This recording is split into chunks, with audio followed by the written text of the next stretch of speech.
Hello, everyone. Welcome to today's show with SportsbookReview.com. I'm your host, Lee Martin, joined today by two great men on the UFC 261 main card breakdown. We have SBR's UFC expert, David Manyun, and we have MMA on Point. We have MacMally in the house.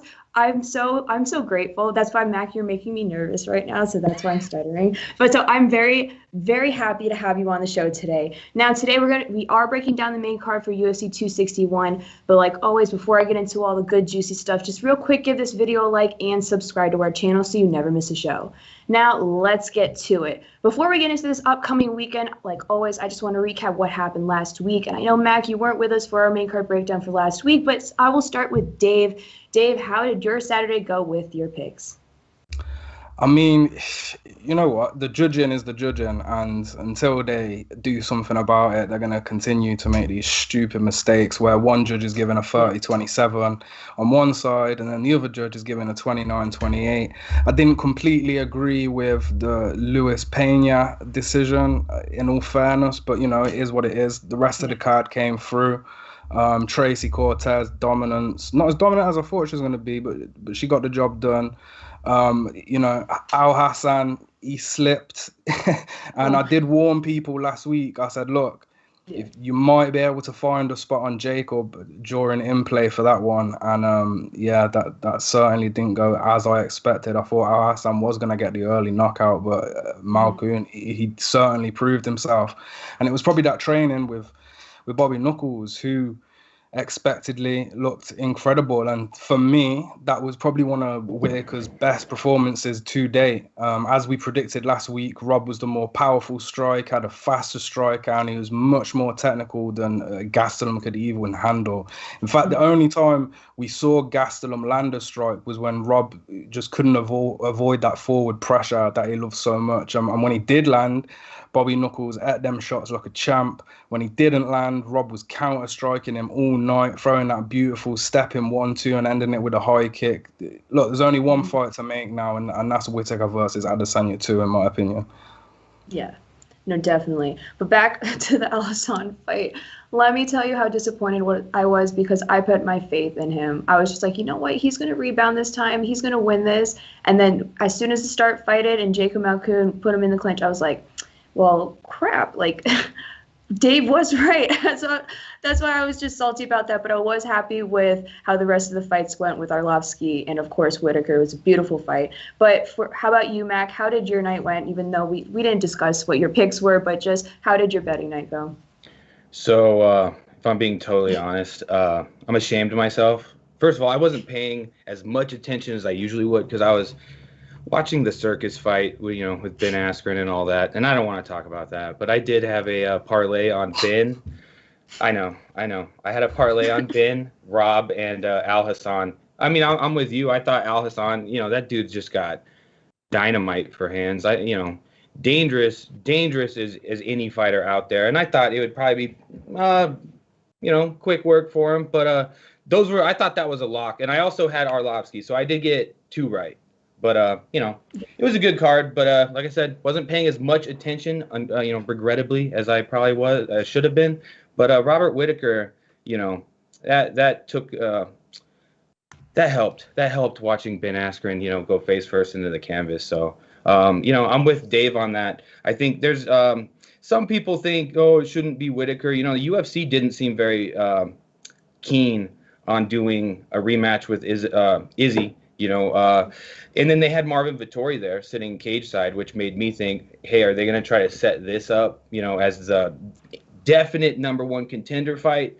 I don't do that to Whittaker, man. If anyone, what does he have to beat everybody? Does he have to go up and beat, Jan Blachowicz to get a rematch with Izzy? It's ridiculous. I think you absolutely give him his rematch. It's definitely due. And I think he's going to bring a different game plan this time. 100%. I think he went into that fight like a bull, and I think it's going to look a lot better second time around. I think do the fight.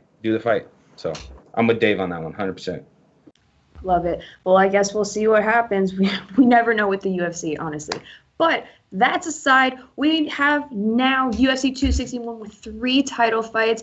And let me tell you, I'll tell you right now, I'm looking forward to Weili Zhang and Rose Namajunas. I've been looking forward to this fight ever since Rose started Weili. You have no idea. She tried her, and I know as much as, okay, if you guys know who I am, you know I love Rose.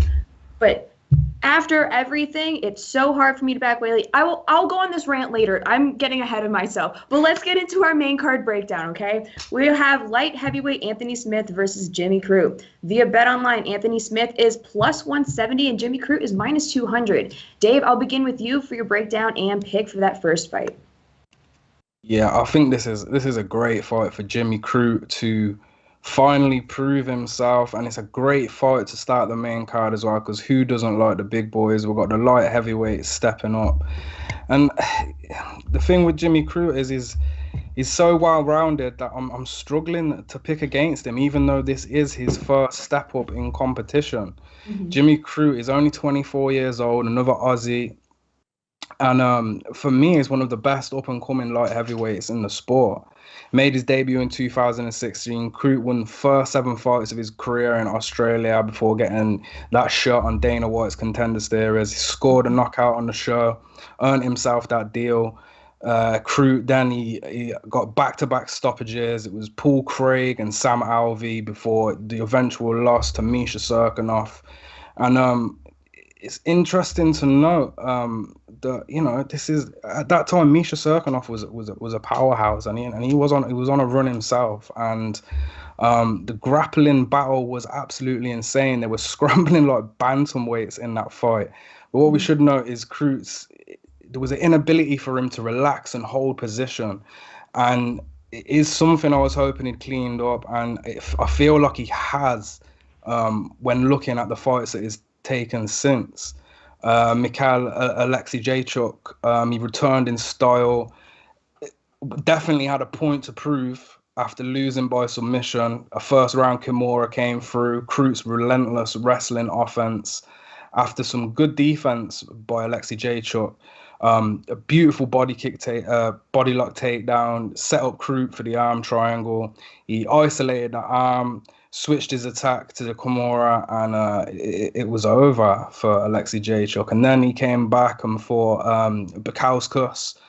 Great chopping of the lead leg, which I think we witness a lot more. We need to see a lot more from Crute when he's facing a striker. Crute's looked, as I mentioned, he has looked calmer than he was in that fight against Cirkunov. And it didn't take him long to put Bukauskas on his back with a lovely overhand right, slapped him with an uppercut, then a left hook, and it was another great win for our boy Crute. And then he's facing a guy in Anthony Smith who was definitely going to be the toughest challenge. His past couple of fights versus Glover, round 1, Smith was active with that jab, mixing up some leg kicks, and to be fair, if you were betting that in play, he would have been the favourite. Because round 2 was pretty much the same. Smith keeping that distance with a jab, while Teixeira was trying to use his boxing to close the distance. A lot of early output from Smith that really, that's what cost him in the 5-round fight. Heavy breaths from Smith, and that high pace caught up with him after 10 minutes, 2 rounds, and it was over for Smith at that point. Glover's boxing put him on his ass, and I was surprised he survived until the 5th. There was some unnecessary damage. This can affect guys like in a bad way, and these refs should be fully aware that they have fighters in there who are not going to tap over strikes. That's just not going to happen. They're too tough for that. And then you've got the corners. We don't see towels get thrown in. It's not boxing, so it's the ref's job to realize when a fighter is really in danger. And he got beat up for them following rounds to come versus Glover. And then he returned against Rakic, and what do you know, Rakic beat the crap out of Smith's leg from the get-go, managed to drop Smith with the kicks after 2 minutes into the fight. And then from there on out, it became quite a stalemate, quite a boring fight to the casual fan. Top Control was a dictator in the end. Smith wanted it on the ground, but he also lost the fight through attempting to take it to the ground. And I think Rakic found the blueprint how to get the W. And yeah, fluster of strikes, combinations, heavy top control, ground and pound, and Rakic got the W. And Smith's losing streak was looking a bit eek, and then the level of competition just dropped, and he fought Devin Clark, and for us, even on this show, that was my favorite bet of the night, because I knew the level of competition was different. But for me, Crute is not the same as Devin Clark, and the first statistic that stands out between these two men, it's the level of competition, really, and that's it. And I think experience is good and bad. It's this double-edged sword. It can transition to damage, and as I mentioned with that Glover fight, the longevity of these fighters are getting hurt seriously, and Crute is a young, fresh, powerful dude. And since that loss that we were talking about, he loves to damage the lead leg, and I think Smith's leg always seems to be heavily left out in front for the taking. It's there to be ate up. It's tough to completely judge Crute based on the level of opposition he's faced. But as I mentioned at the start of this breakdown, I'm struggling to pick Anthony Smith stopping the hot prospect this weekend. Crute is so well-rounded. He looks more composed than he has done in previous fights. And 2 years is a long time since that loss, losing to submission by Misha Serkinov, who's known for how hard he can squeeze. I'm not going to ponder about a loss like that. I see Jimmy Crute coming out here, chopping that lead leg, maybe even wobbling Smith on that leg to get that eventual takedown, ground and pound finish, or maybe even another slick submission. Less doubtful on the submission because Smith is a high-level BJJ guy, and he's got great defense in that department. But for me, I think it's going to be Jimmy Crute and the grappling offense that's going to win this fight. And if you can get some decent odds and they're not floating past -200, I actually don't mind a bet on Jimmy Crute this weekend. Yeah, I'm just trying to see if there are any props. I'll check that out in a bit. I literally just looked up Crute, and there are no MMA props up on Bet Online. So if you do want to get the props, do your shopping with all the sports books again at sbrodds.com. But Mac, let's go to you for your breakdown and pick for Anthony Smith versus Jimmy Crute. Well, I'll start by saying, Dave, you know your stuff, man. Like, as your name, talking about, you're an analyst, bro. You're an analyst. I'm rewatching the fights in my head as you talk through it. But I'll give you the more general recap right here. I mean, I'm with you there. I mean, I think you can never count out Anthony Smith. And you look at, I think him and Chris Weidman, who we'll be talking about next, are kind of in a similar position here, where a lot of people think, oh, dude, they're getting squashed, and they're both coming off one win. They came back and won one, but they're not fighting any, nobodies, right? Anthony Smith, we're talking, he fought Jones. He fought, who did he lose to right after that? Rakic, right? It was Rakic, and then who? Dave, I know you know. Sorry, what did you say? My earphones hanging out. Here, I'll look it up. It was Rakic last. It was right? Glover. That's right. So it was Rakic, Glover, and then John Jones, right? Those are his last 3 losses. Who's complaining about that? You can never count this dude out. So I think I'm with you on Crute, man. I can't pick against this dude. The Serkinov fight, of course, he did get tapped. There was a super quick fight. I'm not gonna say Crute was about to destroy him, but he bloodied him up, man. He will bash you on the ground. And a lot of times when we have these light heavyweights come up, the bigger dudes, and they're young, and they have tons of power in their hand, what do they not have generally? Grappling, generally. And this guy can absolutely grapple. I mean, he went 3 rounds. I think that's the longest fight he's had in the UFC. Went 3 rounds with Paul Craig, got the tap in the 3rd round. Paul Craig's no, slouch on the ground. Crute has insane power, like the way he mollywopped Bukakis, right? Or Bukakis, I forget his name. But you know what I'm talking about. The last guy, yeah, exactly. I mean, dude, he turned him into a ragdoll. That turned into a fight night round 3 simulation, bro. It was brutal. Like, he absolutely, I don't know. And then we've seen, Anthony Smith, he's tough as tough as they come, but he is susceptible to getting TKO'd, right? And I think there is a possibility that this could be one of those fights where we go, oh, dude, this new up-and-comer, he's just too good. He's just going to walk through Anthony Smith. And then we end up talking a week later because we go, oh, well, it was too big of a jump in competition. We're talking a dude that, spent all that time in there with Jones, Glover, who's getting the next title shot, Rakic, who's right up there next. if he wins another one. So I think there's a chance, we see experience play a good part here, and maybe he's able to. I can't even tell you how he would do it. He's not a huge KO artist. I mean, he absolutely does have KO power, but I think Crute probably gets him out of there. I'll say second round, honestly, dude. I'm thinking maybe one round, a little bit back and forth. Anthony Smith, his corner often tells him in between rounds, I want 70%. Don't throw everything into those shots. And that's usually kind of why he gasses out. Like in the Glover fight, I know that happened, for sure. Maybe he wasn't totally gassed, but he's throwing too much power in there trying to get you out. And, I just got to go with Crute, man. If he didn't have ground game, I'd say Anthony Smith, but dude's got ground game. I mean, Serkinov caught him in a Peruvian necktie. How often you see that? And, he got up, his face was bashed in, looked like he spelled, I got to go with Crute. I got to take Crute. I think he's the real deal. Do I think he's, should get a title shot off of this? Absolutely not. Keep building the dude up, but it's his biggest jump in competition. Absolutely. And I think that power and speed on the feet just might be a little bit too much. But yeah. I'm not going to be surprised, though, if Anthony Smith shows us. I've been in the cage with John Jones, dude. I could deal with this guy, so we'll see what's up. But I'll take Crute by TKO, sorry. Okay, so Crute by TKO. All right, I guess we'll see, and we'll see next week. So, again, if you guys want to get in on this fight via BetOnline, Jimmy Crute is -200, and Anthony Smith is +170. Let's move on to the next fight. We have middleweight Uriah Hall versus Chris Weidman. Via BetOnline, Uriah Hall is +107, and Chris Weidman is -127. Dave, I'll go with you first again for your breakdown and pick for this next fight. Well, it's the rematch that nobody really asked for, but we'll take it anyway. I mean, it's been 11 years since they had this fight outside of the UFC. Weidman dominated first round finish, I believe, through strikes. But, a lot has changed since then. And whenever anybody says Uriah Hall's name to me, that spinning back kick on the Ultimate Fighter is what I will always remember Uriah Hall for. And to his credit, he has had some beautiful highlight reel finishes since then, but nothing quite matches that kick.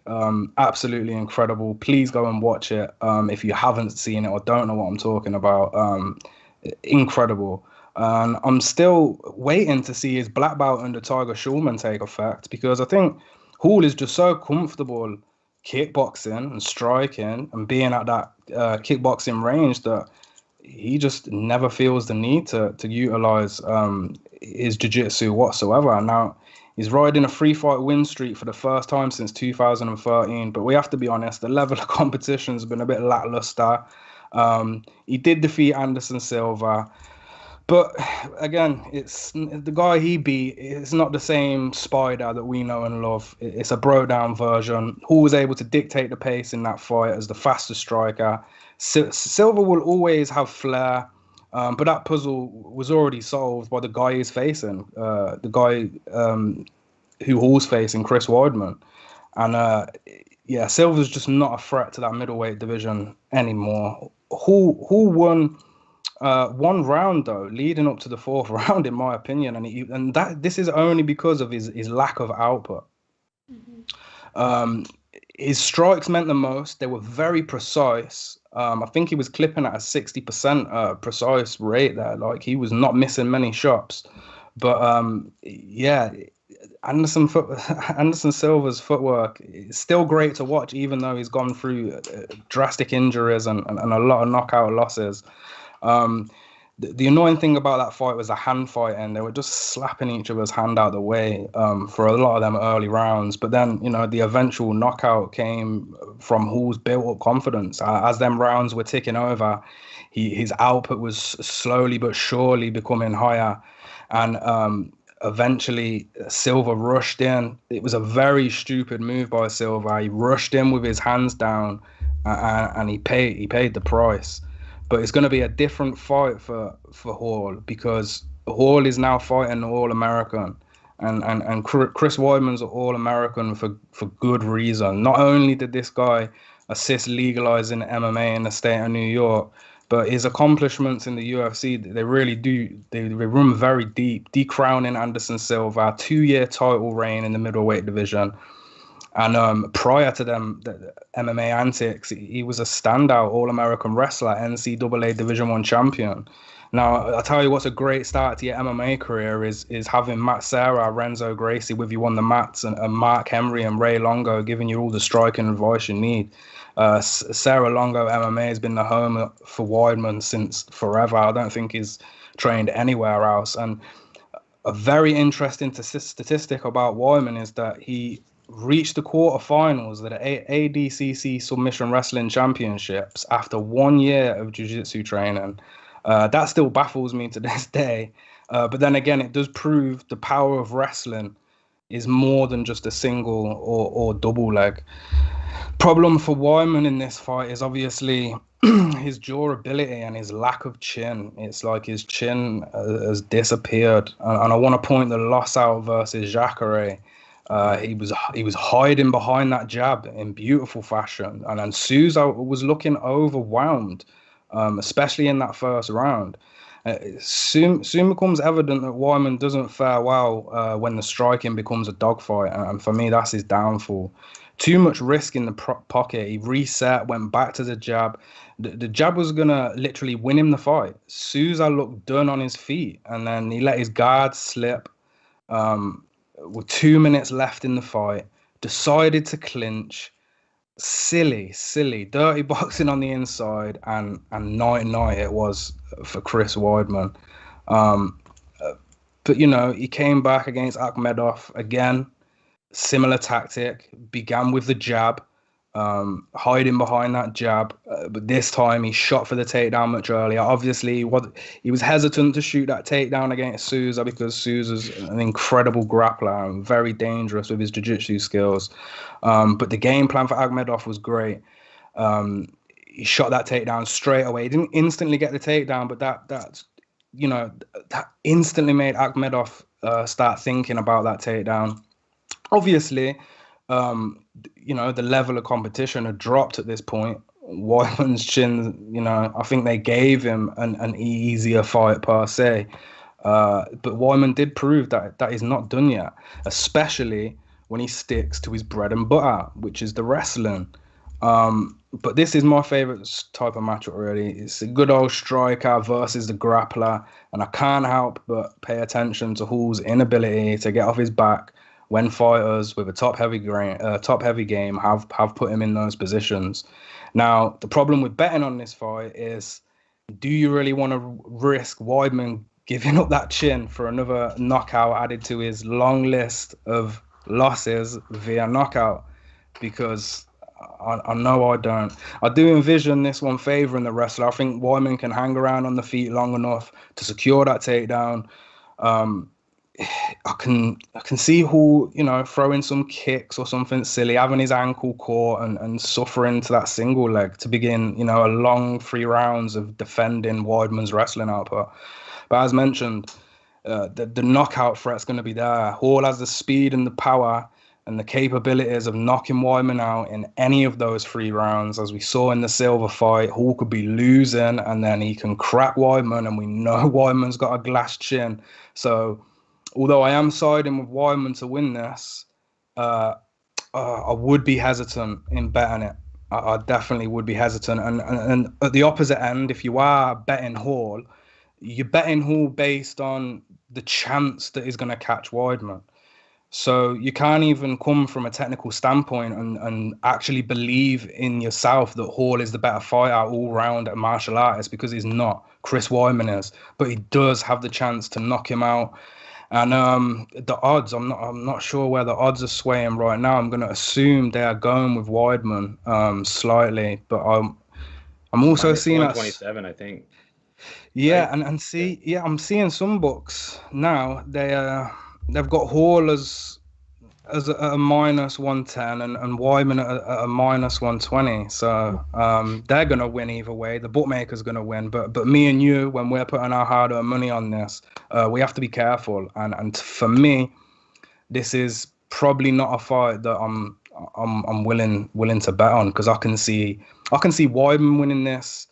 by decision. I can see Hall winning this by knockout, but I can also see Weidman catching a cheeky rear naked choke or something on the ground, or maybe even some ground and pound. And look, Weidman's striking is legit too. I feel like he just shouldn't use it as much in these later years because of that glass chin. But yeah, Weidman is my pick, but take it for what it's worth because it is a completely risky match to bet on. All right. Well, there you guys have it. Well, how about you, Mac? What's your breakdown and pick for Hall versus Weidman? Well, so like I was saying, I feel like Chris Weidman and Anthony Smith are a little bit in the same position here. I really don't like how the UFC, it's like once you hit the top, 9 times out of 10, you never get to go back down. You're always going to fight top tier competition. So I like what they did with Chris Weidman, and Anthony Smith, where they gave Anthony Smith, we were just talking about it, man. Devin Clark. Devin Clark's great, but like let them go down. Don't let the up and comers always just come and bash them out. Like let's let them go back down the ranks. Let's use rankings, right? Let's use rankings and give them fights that make sense. As much as like you said, Dave, did anyone ask for this fight? Not that I'm aware of, but I'm okay with it, and it makes sense. Like it makes sense to me, and like you said, so they fought in Ring of Combat like over 10 years ago. Chris Weidman was on his absolute skyrocketing rise because he didn't lose up until his first loss against Luke Rockhold, right? So he knocks out Uriah Hall. You were also talking about Uriah Hall's kick, and I wanted to stop you and say, like you said, if you haven't seen this, you got to go look at that kick. You absolutely do. If you've never seen that kick in The Ultimate Fighter, he kicked him so hard, like Dana White thought he might die. And Uriah Hall, have you ever heard of someone kick or hit someone so hard that they don't want to hurt people anymore? You could see it in Uriah's face. He was like, oh, no, I don't like what I just did to that guy. And then ever since then, we dealt with a Uriah Hall that seems gun shy. He doesn't want to hurt people. It's like he doesn't want to. It's weird. So Uriah Hall shows up sometimes and other times he doesn't. However, I think Uriah Hall has found this new meanness in him. He doesn't want to lose anymore. And he's starting to realize, like, it's either me or him. So he's pulling the trigger a lot more. So we saw him knock out Bevan Lewis, right? Yeah. And that was a pretty nasty. That was a nasty one. I mean, his eyes went into the back of his head. And then we saw, like you said, Anderson Silva. That was a good one. But he's real tentative still. He takes his time with this to find his shot. And in that meantime, he can get taken down like we saw in the Shoeface fight, Carlos Antonio Jr., right?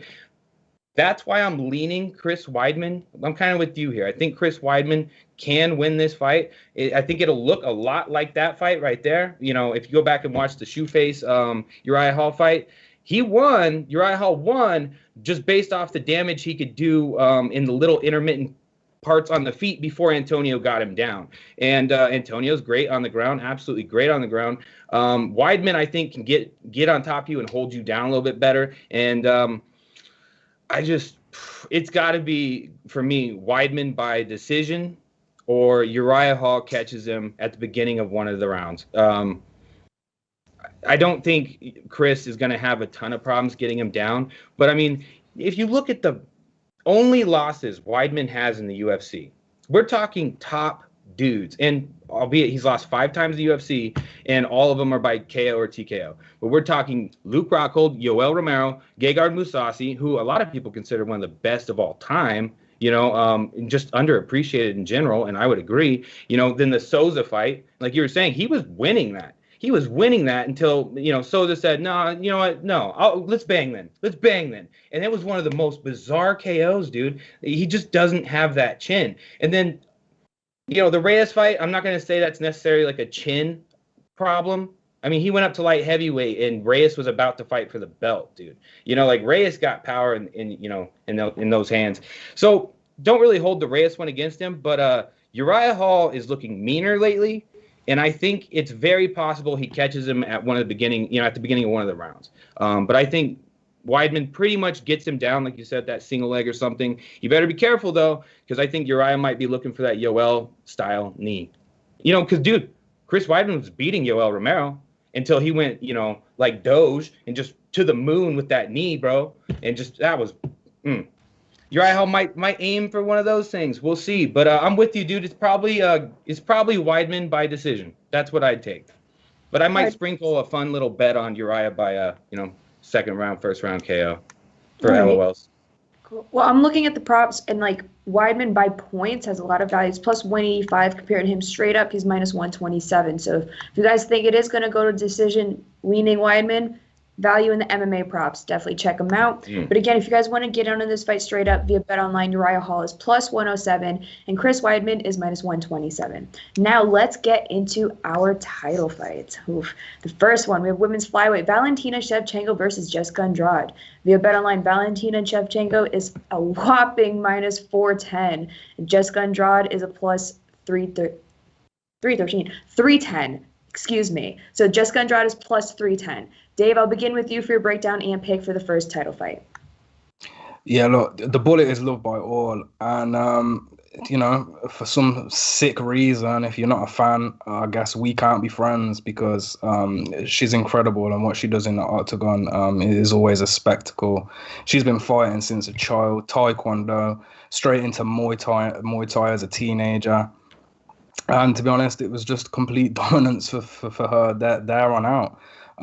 Looking at her 3 losses in the UFC, we're still unable to discredit Valentina.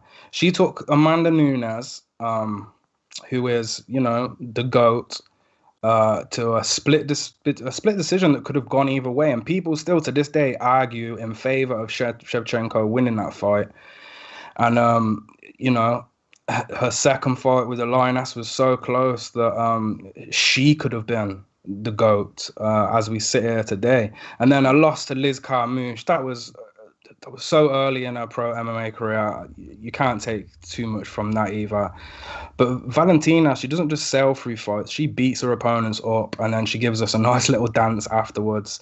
But much like Nunes, the level of competition for her has been thin. Nobody has really come close to defeating her, including former champion Joanna Jędrzejczyk, who officially has 4 losses against Shevchenko. Yeah, so she lost her in the UFC, but prior to the UFC, when Shevchenko and Joanna were competing in Muay Thai, Shevchenko beat her 3 times in Muay Thai bouts. So it just goes to show how high her level of striking is.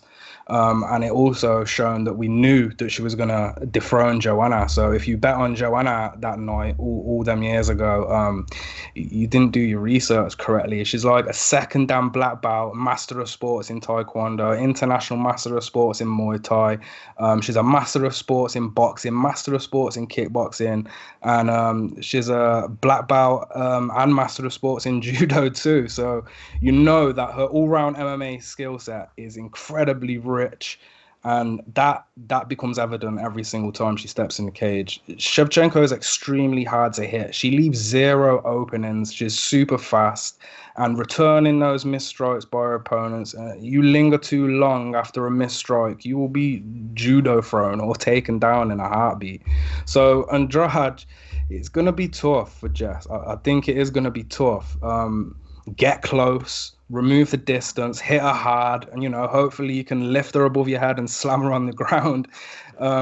Again, otherwise it's going to be complete danger for her in every facet of the game for Jess, in my opinion. But jokes aside, this matchup offers a powerful winging striker with strong grappling versus a girl that can do it all at the highest of her technical ability. In the stand-up, it's going to be so difficult for Jess to utilize her power strikes and those heavy combinations which we've seen when the target is consistently moving. Valentina's a sniper, and she doesn't mind, you know, remaining patient on the outside, waiting for those perfect opportunities and those perfect counter strikes from the southpaw stance. Her left hook is going to be there all night long. I do think Shevchenko will have to play a smarter game than usual through those first 2 rounds, especially because Andrade's power and grappling prowess is going to be a huge threat, as we saw in her first scrap with Rose Namajunas. But in the stand-up, unless Andrade manages to close the distance through cutting Shevchenko's angles off, which in reality, Andrade, she never does that. She's more of a flat-footed move forward, throws winging strikes, like a reckless boxer sort of. Doesn't have the greatest head movement. That could also leave her open for, you know, some fight-ending kicks that Shevchenko has from all angles. And, you know, Shevchenko does need to play it smart.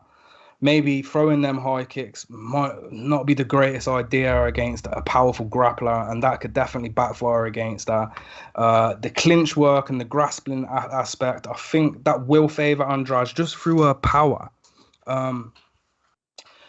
But each girl is quite the opposite in the grappling and clinch work. It's hard to predict who's going to have the advantage here. It really is, because Andrade, she has the power and has a more wrestling-based style, where Shevchenko has the Muay Thai clinch and the judo side of her grappling game. So for Andrade to win, she needs to overwhelm Shevchenko and win this fight through her sheer aggressive nature, just like we said in the Rose fight.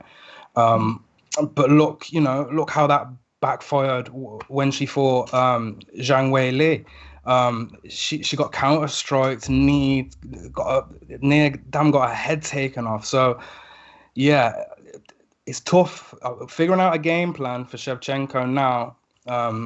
It's going to be tough for Andrade, but for Shevchenko, she just needs to remain composed, avoid them firefights. And I think 2 rounds of that is going to dramatically reduce the likelihood of Andrade's grappling ability and any chance of her grabbing the W. For Shevchenko to find success at bantamweight, it really is a testament to how good she is.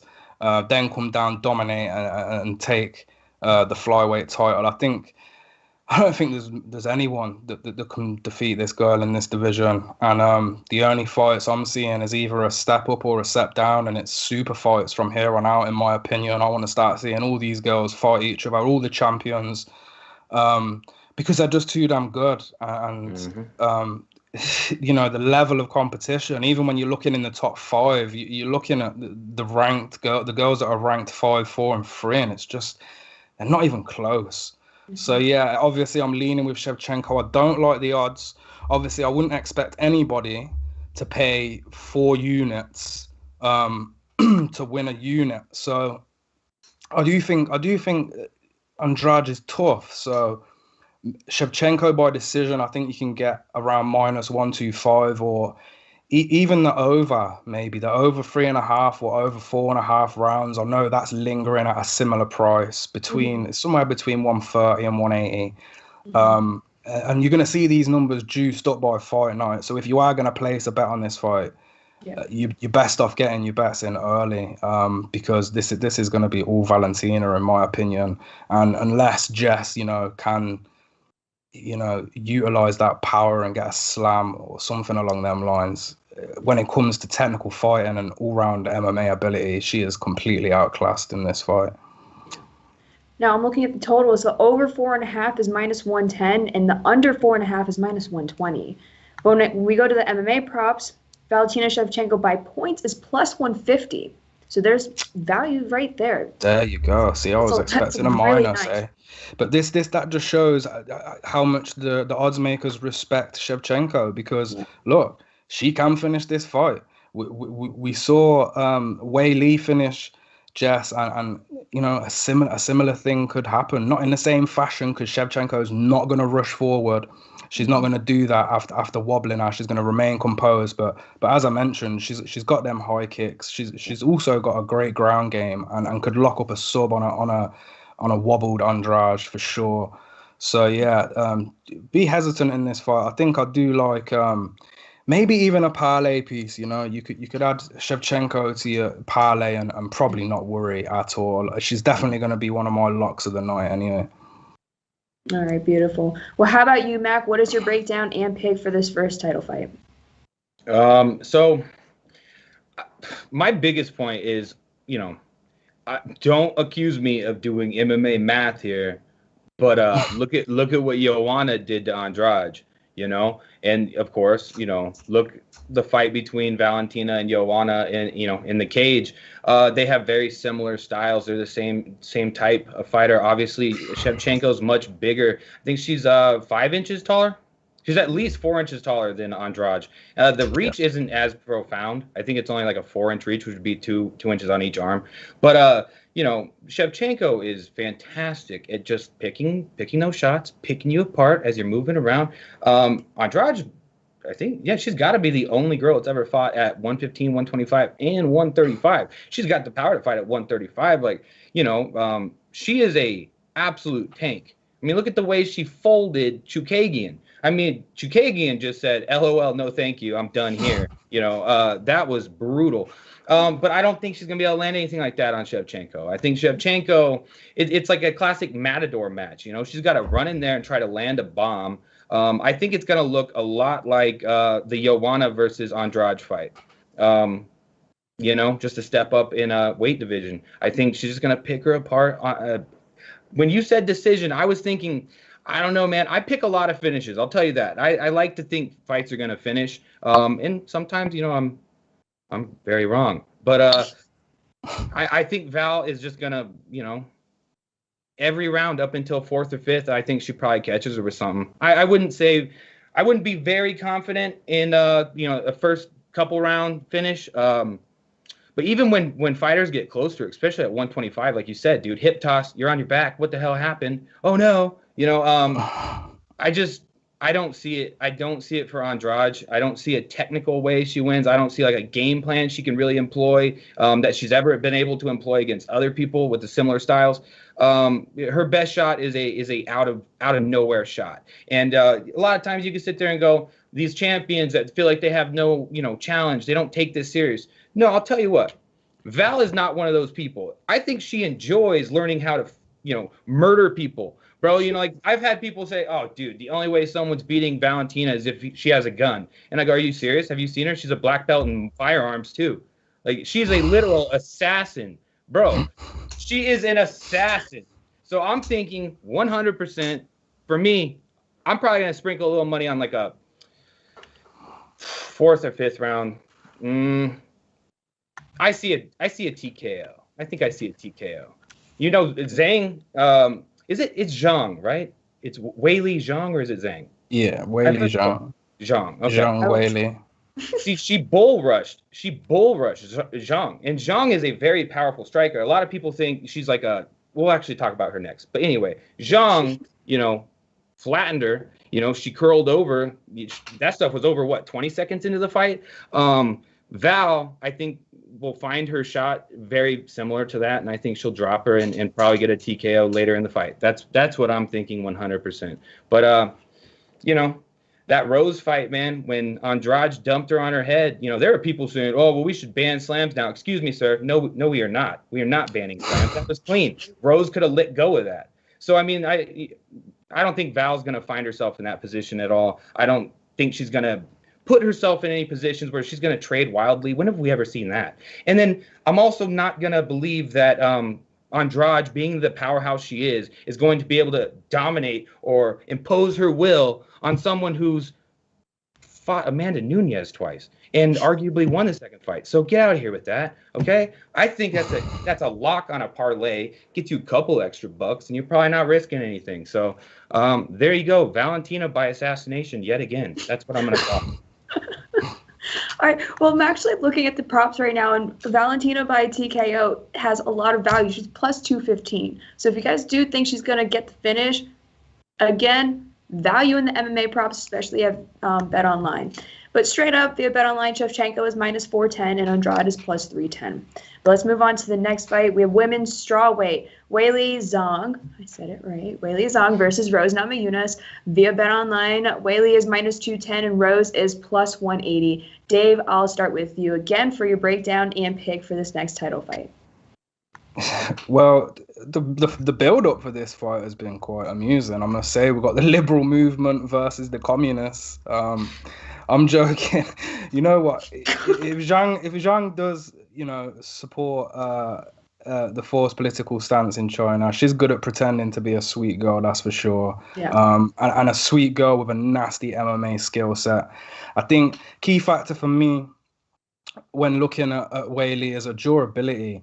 Her strength and her technical striking skills. Since her debut, which was only 2 years ago, bear in mind, nobody has even come close besides Joanna Jędrzejczyk, which brings me to Rose and that MMA math that we get all mixed up in. And Rose was able to finish Joanna and do it quick. And, although I don't believe she's stronger than Weili, her precision and speed is what's going to be the battle for the Chinese girl this weekend. In reverse, Weili beat the crap out of Andrade, while Rose only managed a decision win against her. So here's your proof. MMA math doesn't work. Styles make fights. But we have to investigate as to why these variations of attack sometimes work and they sometimes don't. Andrade's Russian style played right into Zhang's counter-striking ability. The right hook left Andrade, ducked down, wobbling. Zhang laced her up with some elbows over the top, followed with a flurry of knees, and she chased her down and she crumbled on the ground. That's something Rose was never going to do. Rose was never going to finish Andrade in this fashion because brute power is just not a game. It's not a game at all. Technical striking, composure is how Rose found success. I'm not sure how much of that can compromise Weili in this fight. In my opinion, Weili is going to find success in her grappling if Rose is too long, and this is a second option for the first ever Chinese UFC champion. Rose loves a rear naked choke, but besides that, I can just see Weili dominating this fight on the ground. Rose is going to be too fast for Weili on the feet. If Joanna can connect as much as she did, I think Rose can emulate that at a much higher rate and be gone out of that pocket before Weili can even land those power counter strikes. I think on the feet, the best chance for Weili would be leg kicks, low kicks, high kicks. I think that's a best chance in the striking area. But for me, I'm gonna have to say Weili by cage control. Weili by draining Rose with the grappling. She's been training in Chinese wrestling since she was a teenager, and we haven't saw that much, but I do think that's a favorable path to victory. And with that said, I think you can pretty much guess how I think Rose can win this fight. It's her precision striking and her speed on the feet. Rose is incredibly fast, and she is going to be first to the punch, in my opinion, unless, as I mentioned, Weili can utilize her leg kicks. But and see, this is a tough one, and do you know what's even more tougher? The odds. The odds are just. I'm a bit hesitant. I'm not sure if I want to pay 2.2 units to pick up a unit. Even though I do think Weili is an incredible talent, I think for me, even though she is the champion, she just hasn't fought that many people inside the UFC yet. And I feel like if she does beat Rose and she does dominate Rose, that's it for her. And like I said before, with the last fight, she's going to have to fight another champion. And I wouldn't argue watching Weili versus Shevchenko at all. I think that would be absolutely incredible. Mix up these divisions. I mean, these girls bounce around divisions anyway, all of them. I think Andrade has been in all the divisions. Shevchenko's bounced up and down. So, yeah, I'm going to say Weili. I'm going to say by decision.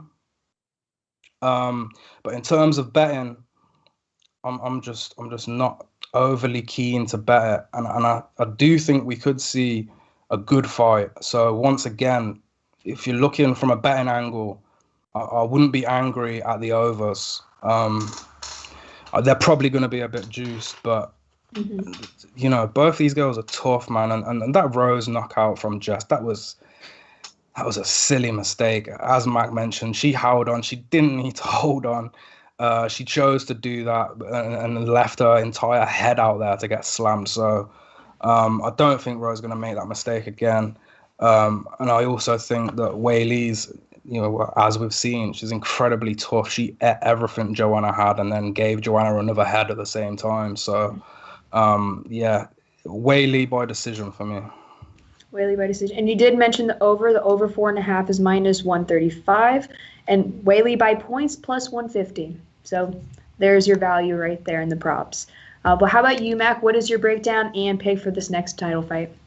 So you're making me second guess myself a little bit here, Dave. You're so technical. I'm wondering if I read this all wrong. But I have the same pick as you overall. So I'll start by that. I think Zhang will be able to win by decision. There's a lot of people that seem to think, Zhang is this new KO artist. Like, sure, she's won her preferable way of winning. I think she has 10 TKOs or KOs. She only has 2 finishes in the UFC, I believe, right? Submission and in a the TKO over Andrade. She's definitely very powerful, but she's also very methodical. She's not going to rip your head off, try to KO you. I mean, she's trying, but like, I actually think she won't chase Rose to the ground. Rose has only been knocked out once, first of all. So, like, people saying she's going to knock out Rose. I don't see that. Rose has only been knocked out by being slammed on her head by one of the most powerful women we've ever seen step into the cage. Can't hate on that. And I'm sorry, I don't think Zhang can punch that hard. As much as your full body force coming down on your back of your head and your neck. So no thanks. I'm not taking Zhang by TKO. I think this is going to look actually kind of a lot like Weili versus Joanna. And I'm with you. I think if there's going to be a new champion this weekend, I'm struggling to convince myself that we'll even have one. But if we're going to have one, I think Rose would have to be my pick, because I'm with you, dude. She's a sniper on the feet. She can jab. Her footwork is amazing. She'll hit you in the face, bob out of there, and then where'd you go? She was beating Andrade before she got dumped on her noggin, right? And then the second fight, she was jabbing her up, blasting her up. Third round, what happens? Andrade breaks shatters her nose. Sorry, I was trying to find a good word there. Shatters her nose, bro. And she's still fired back. She is super tough. So I don't see Zhang finishing her on the feet. And I don't know if she's going to try to take her to the ground, because Rose preferred way of method of victory is definitely submission. I think she has 5 or 6 I think UFC submissions. But she likes to hit you, hurt you, take you down, choke you out. I mean, she's quoted as saying that's her game plan every time. Does she do the most fantastic work off her back? Like, if Zhang was able to get her down, I'm not sure. I'm not as technical as you are, Mr. Dave, there.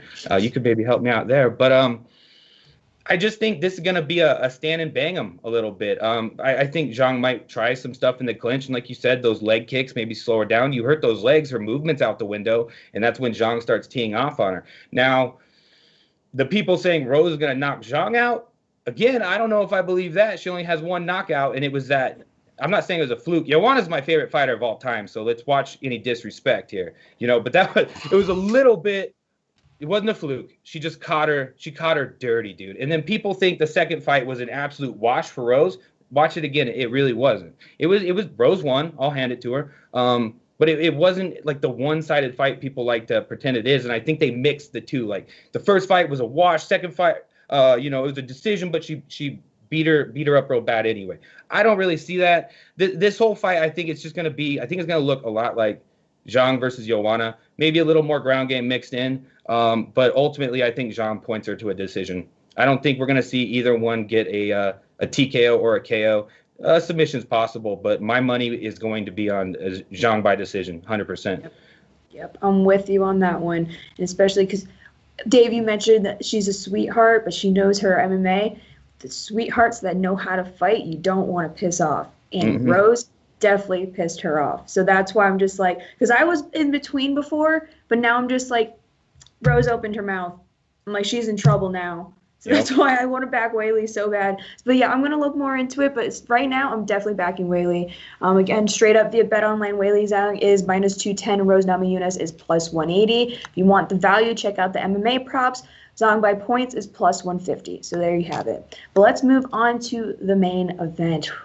Welterweight Kamaru Usman versus Jorge Masvidal 2, the rematch.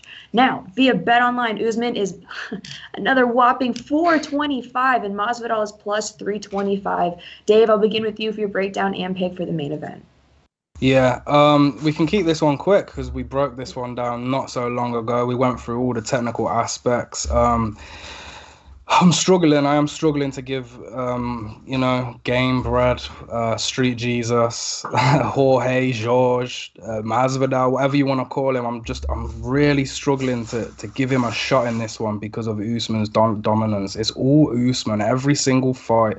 The guys remain undefeated in the UFC for a reason, a real good reason, and he has the most consecutive wins in UFC welterweight history. The Nigerian Nightmare is choosing this fight for a reason.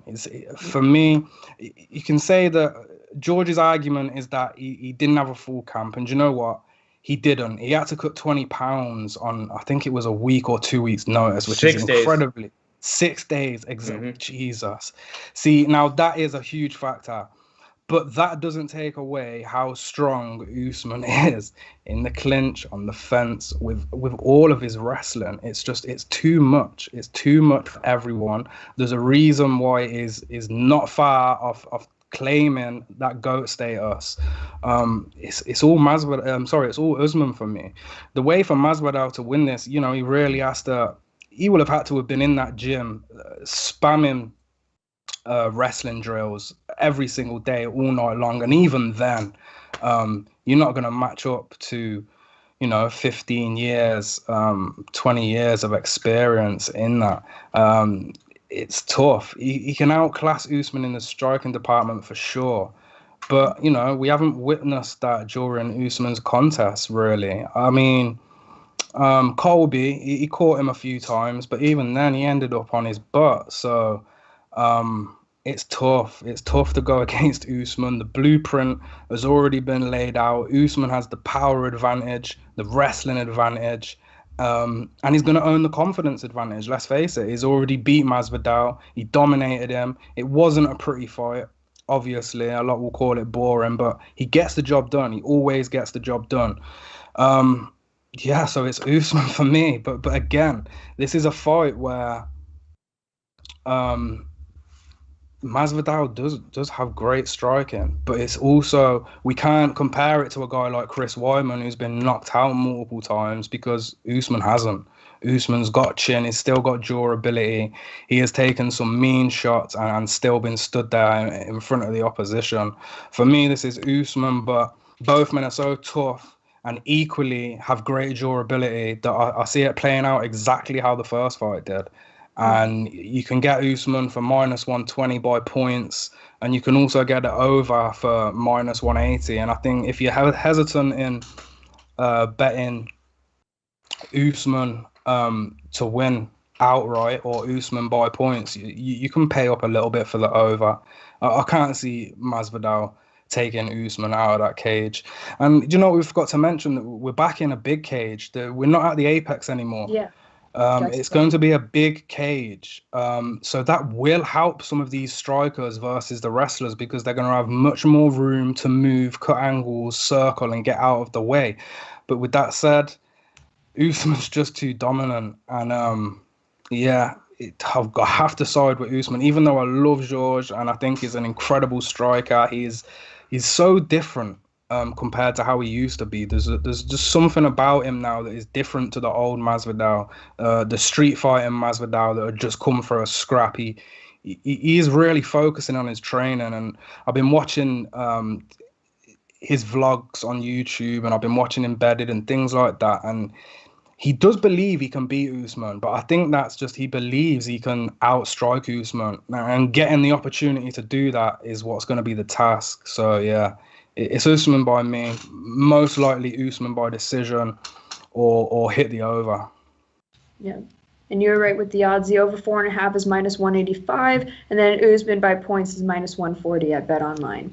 But Mac, let's go to you for your breakdown and pick for the main event, please. So I'm not gonna do MMA math on this one. I'm gonna bring you a little bit of bro science, right? All right. I think Usman absolutely can win this fight the exact same way he did the first time. And with Trevor Whitman in his corner, one of the smartest coaches in the game, I think he keeps you tethered. He keeps you from doing crazy stuff. However, I don't think Usman is incapable of letting his pride get to him. You listen to some of these interviews, and like Dave was talking about, I think you brought this up, he said he wanted this rematch. First of all, we got to give Jorge credit. 6 days notice. Sure. Did Jorge deserve this rematch just based off that alone? Probably not. Most people don't think so. I don't think he really did, but I don't have a problem with it, man. Give me a money maker. Yeah. And I say that online. People are like, well, it's because money. And I'm like, well, bro, no, duh. But there are people that do deserve the fight more, But anyway, here's my thing. If Usman decides to go out there and do exactly what he did last time, I think I think Jorge will be able to make it a little more competitive this time, but I think Usman will ultimately be able to impose his will and do exactly what he did last time if that's what he wants to do. However, he has said in interviews that is not necessarily what he wants to do. He doesn't say how he's going to do it, but like you look at the Colby fight when it was stand and bang. I don't think a takedown was shot until the 5th round when Colby was hurt, and that's not the same thing necessarily because I think neither of them wanted to find out they weren't the better wrestler, right? They're the two best wrestlers in that division. I think they stood and banged because you don't want to shoot a takedown and find out, oh, I'm not the best wrestler in the division anymore. So we see that all the time. Two super talented grapplers get in the cage. What do? They end up sloppy strike fest. You get two nasty strikers in there. Sometimes you have Weili Zhang is an outlier, but then they end up having like a grappling match. But I think Usman, I don't think he's fallen in love with his hands, but I mean, he dropped Gilbert Burns. He dropped Colby, those 2 TKOs right there. He couldn't get Jorge. I think, though, if he goes in there trying to make a point like he's been saying, I'm giving Jorge this rematch because I want to prove a point. I want to put a stamp on it. I want to finish him. If he lets his pride get to him and Trevor, Whitman doesn't talk him down, he says, go trade with him, and Usman starts trading with him, I think this is my bro science. Mm-hmm. I think that's where Jorge, Jorge could catch him. Absolutely, Jorge could catch him. But, Usman's striking is looking better and better and better. And if Usman stay composed and just look at winning the fight as the number one priority over finishing the fight, it's going to be the same thing all over again. But I also wonder, with a lot of these fighters being used to not having a crowd now, like when they fought last, so Jorge fought him last, was there a crowd? I can't remember. There was, huh? I don't even remember. All the fights were like... there was. Sorry, I'm mute my mic when somebody else is talking. There was a crowd. So I wonder if, going into what he's saying, he wants to go out there. He wants to win fans over, man. He wants to be impressive. There weren't. It was at Fight Island, weren't it? Was it during COVID? I can't remember. It was on Fight Island. It was like last summer. It was last summer. So it was just after COVID hit. Yeah.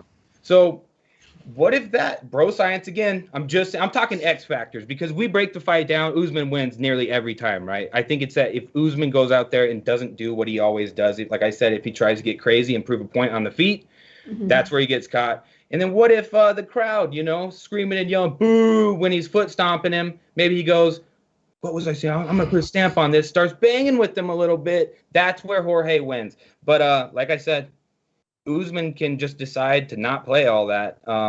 But striking with Jorge is dangerous. We've seen that, enough. So for me, I'm with it's got to be Usman. I honestly I don't know if he couldn't really get him to the ground and keep him there. There's a lot of cage work in their last fight. And I think Jorge's going to be more well prepared this time around. So I don't know if he gets a finish if it's the same game plan as last time, but I think there's some X factors in there. A little bit of pride, a little bit of a crowd. Maybe we see a little bit more fireworks. And if fireworks happen, I think Jorge's got his shot. But Usman wins, and I don't know if he finishes him late or gets a decision. But I think Usman is absolutely the one to bet on. I wouldn't bet on Jorge because don't bet on bro science, dude. But there you go. That's that's as technical as I'll get on that one. We've seen this fight, but. Yeah. Usman said some things that make you go, hey, dude, go out there and trade with Jorge. This might be a banger. We'll see what's up. Yeah. Well, there you guys have it. If you guys want to get in on this fight via BetOnline, Usman is -425 and Masvidal is +325. And again, check out the MMA props like I've been saying in every show. There's a lot of value in the props. Check them out, study, do your research. It's all there for you. But that's all we have for the main card. We're going to dabble in the prelims, and I know we're running short with time, and we have to answer a couple questions. I saw Danny in the chat. Shout out to Danny. But let me ask Dave first. What is your top prelim fight that you're looking out for, and do you have a lock on this card? I think my lock is going to have to be Valentina. I know she's juiced up, but when it comes to a parlay edition, she's ideal for it. And I would have give out Pat Sabatini, but unfortunately, everybody hit his odds at +100, and now he is a -220 favourite. So I can't give him out. That's unethical of me to do. You are losing like 200 points on a fight. Sorry. I can't do that to you. But I do like Zhang. actually 3 Chinese fighters that are making their debuts, and Zhu Rong is one of them, and I really like his style, especially against a guy in Rodrigo Vargas who, unless he can initiate some sort of grappling war, I can't see him lasting in there with Zhu Rong. Zhu Rong's a young, tough dude. He actually began fighting when he was 16, and this guy's got 20 fights already, so keep an eye on that dude because he could be, a next big prospect. And then another prelim fight that I really like is Randy Brown. I think he's going to outclass Alex Oliveira, Cowboy, the Brazilian Cowboy. I like Randy Brown in this spot. I haven't bet many Randy Brown fights in my time, but I do think this is a position where he can knock Cowboy out. That's for sure.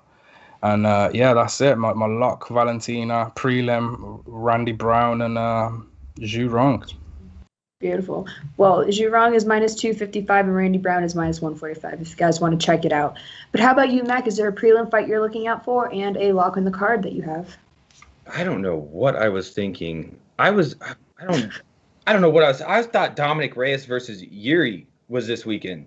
Now I'm a little bit sad now. I mean, because all week Yuri's been posting those pictures outside the UFC Apex. I thought he was there for that reason. Anyway, Alex, Randy Brown actually, I've interacted with him a lot on Twitch. He's a homie. So I'm with you there. Cowboy is always fun to watch, dude. Brazilian Cowboy. I mean, every time. Has he ever been in a stinker? Maybe, but I don't think so. I mean, every fight that dude brings it. Randy Brown's always game. I'm not betting against my boy Randy Brown, but that's a good fight. I really like that one. Carl Robertson's fun to watch. Dwight Grant, I'll take it. I'll take it. But a lot of times when they really stack up these main cards, like this main card, there is nothing to complain about. So I'm not saying they're giving us scraps on the prelim in any way, but like you said, there's 3 Chinese fighters making their debuts. Three of them coming from WLF Wars, I think it is. Nice. So for casual fans, not a lot of people might recognize in the prelims, but I'm with you. Alex Oliveira versus Randy Brown. That's got to be a banger. That's got to be a banger. Sleeper fight of the night for that one, maybe. Yeah. So that would be it for me.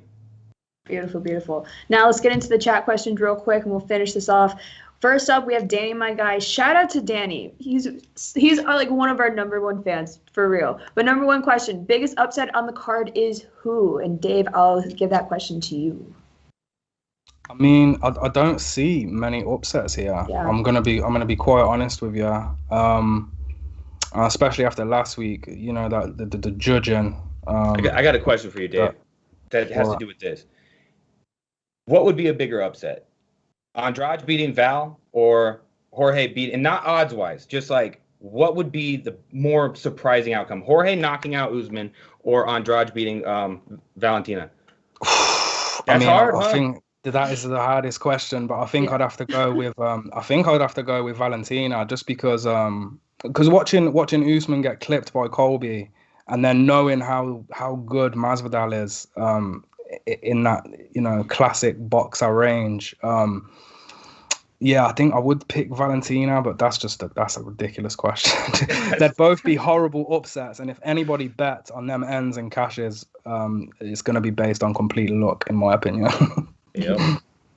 But I actually like this next question. Danny asks, is it interesting that Masvidal has a higher takedown percentage than Usman? No, we've seen a lot of cage control from Usman in his fights. It's not always necessarily takedowns for Usman. If Usman can't get you down, he's just going to hold you against the cage and beat you up against the cage.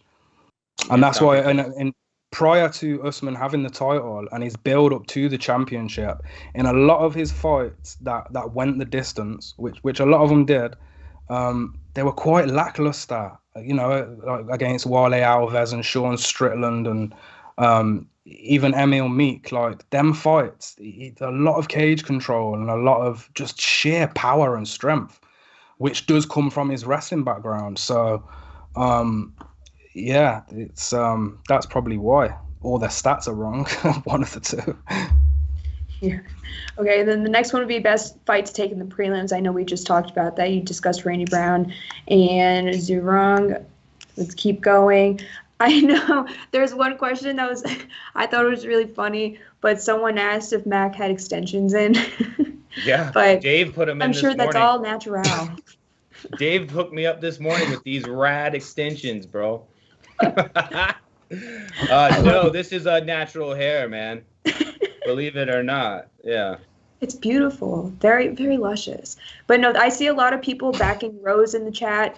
Yeah. A lot of people backing Usman. I guess we will see what happens this weekend. For me, this whole week I've been like, is there going to be a title change this weekend? I don't know. I don't see it. I don't know. I need to look into it even more. So if you guys want to know what I'm backing, check out my articles, check out my picks video. It's going to be posted later this week.